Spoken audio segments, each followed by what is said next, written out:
get run over by a lorry. Oh my goodness me.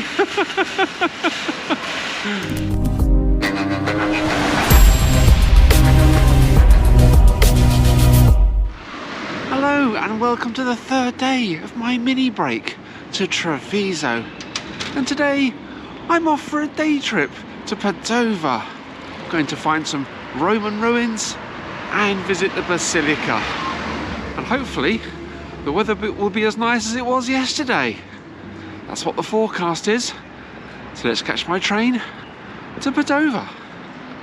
And I've arrived in Padova, or Padua as it's often called.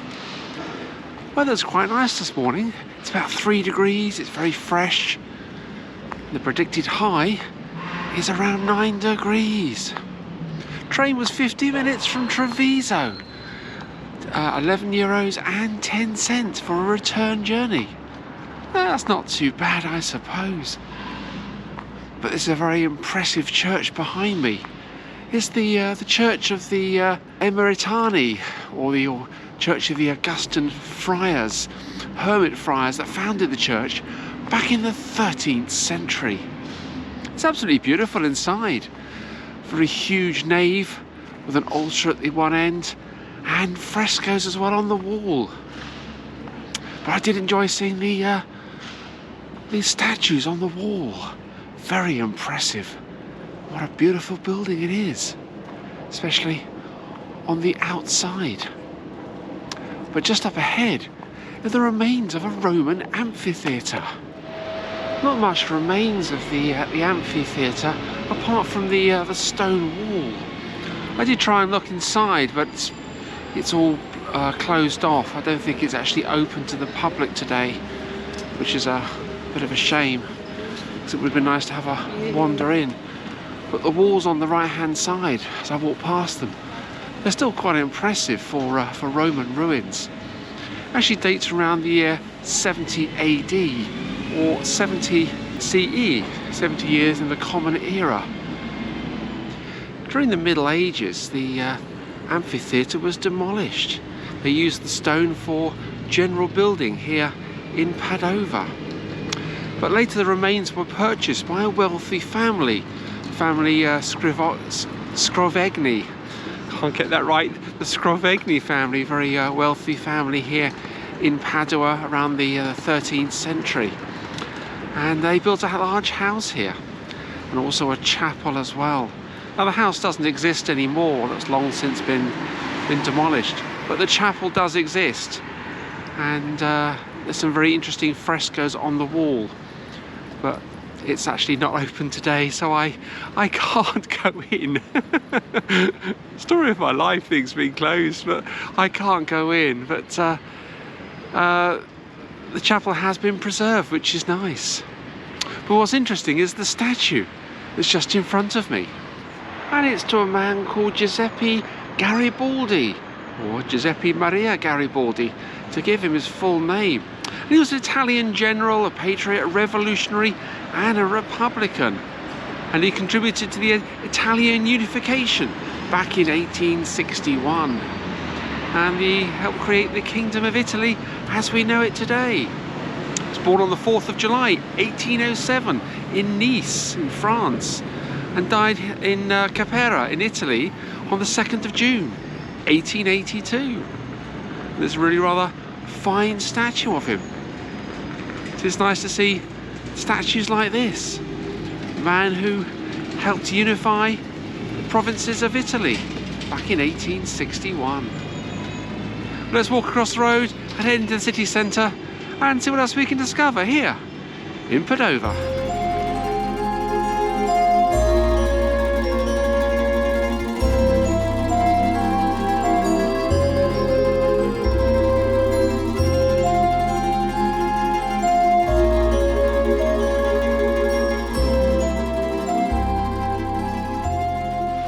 Just walked across the road and I found this little chapel. And there's a little sign on the front which says erected in honour of the Virgin Mary in the year 1723 and restored by the Lions Club of Padova in 1968. just peered through the glass and had a little look. It's really rather interesting inside as chapels go. And there's a little canal here. I'm not sure what this is, but it's really interesting to see it. And there's some old machinery as well. Yeah, I like that little chapel. That's nice. Quite unexpected to see it. But let's head on into the city and see what we can find, and head down towards the Basilica as well, which is my main reason for coming to Padua.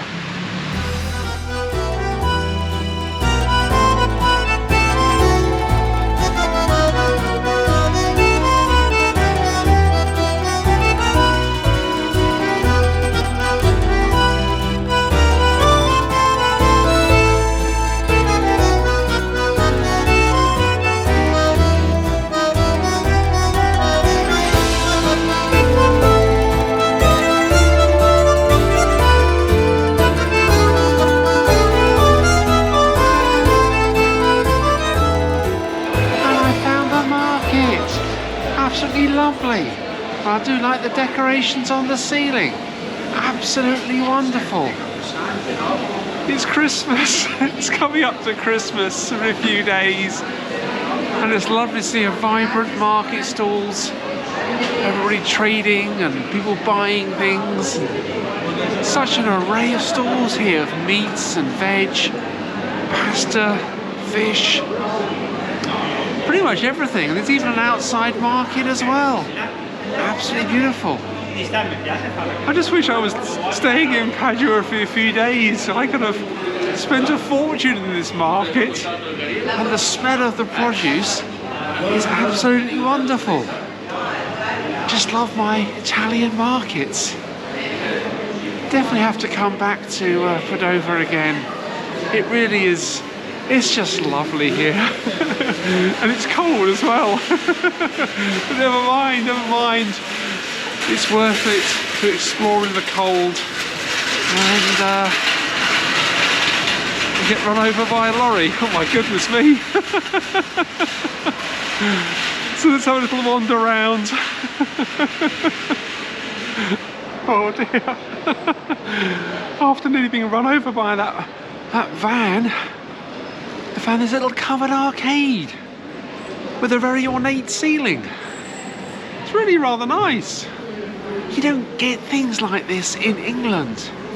You have to travel to much more exciting places to see this fantastic architecture. It's absolutely wonderful.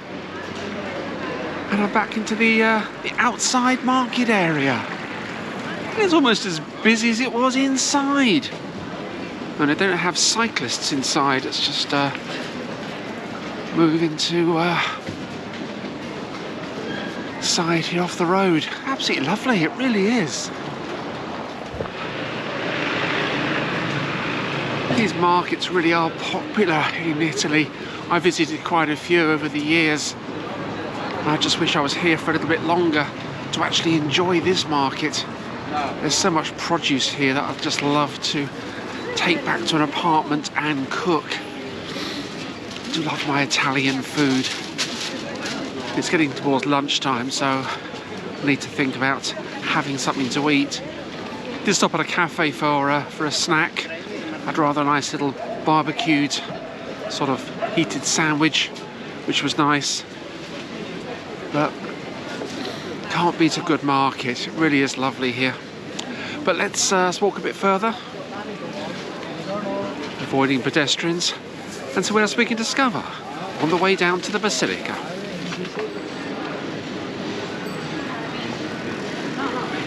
I've just left the market and I'm greeted by the most beautiful church facade. It's the Church of San Canziano, and the mural on the front is absolutely beautiful.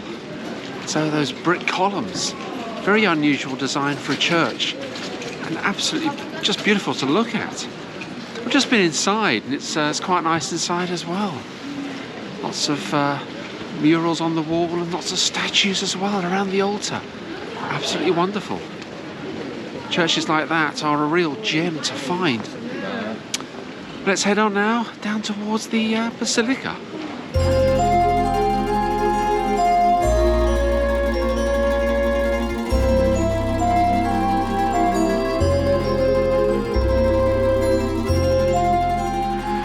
One of my reasons for coming to Padua was to see a particular monument, and it's the tomb of Antenore, also called the Sepulchre of Antenore. And this is the monument behind me, and it dates from the 13th century. And it was created in honour of the unearthed ancient sarcophagus, claimed to be that of the Trojan warrior and counsellor, a man called Antenore. And he was said to be the founder of Padua. And it's absolutely wonderful to actually see this. Out of all the tombs I've seen around the world and in ancient parts of Europe as well, this is just, I think it's the oldest, it has to be the oldest. It goes back to the Trojan era. But I'm yet to explore Greece. It's on my list of places to visit, so I may find something older. But to look up at this monument is just wonderful. The ornate stonework. I'm not sure which is the actual ancient sarcophagus. It may be inside the larger one in front of me, but absolutely beautiful to see it.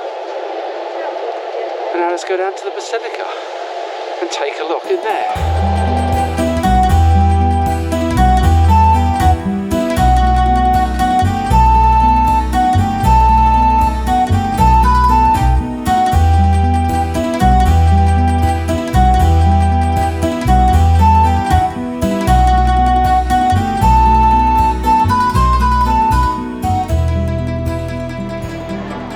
Quite a nice little walk down from the city centre down here to the Basilica, dedicated to Saint Anthony.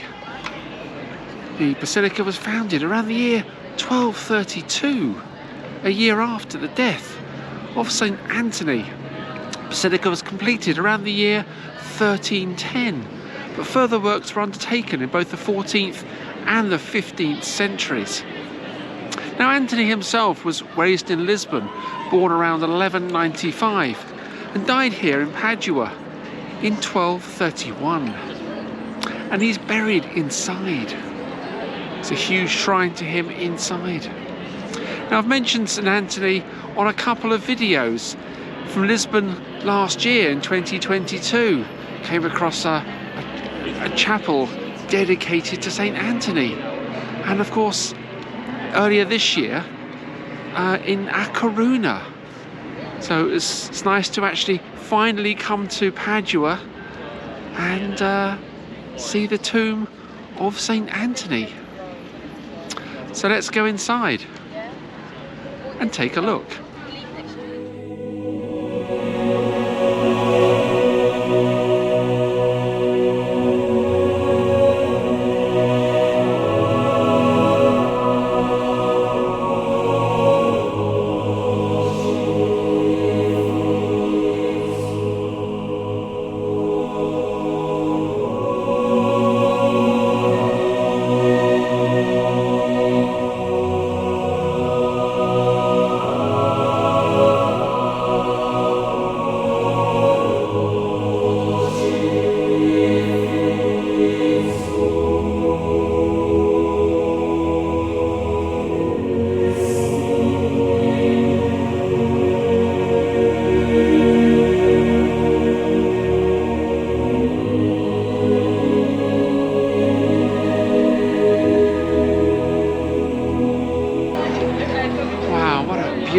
Basilica it was inside. I enjoyed my visits far more than I did yesterday in visiting the Basilica in Venice.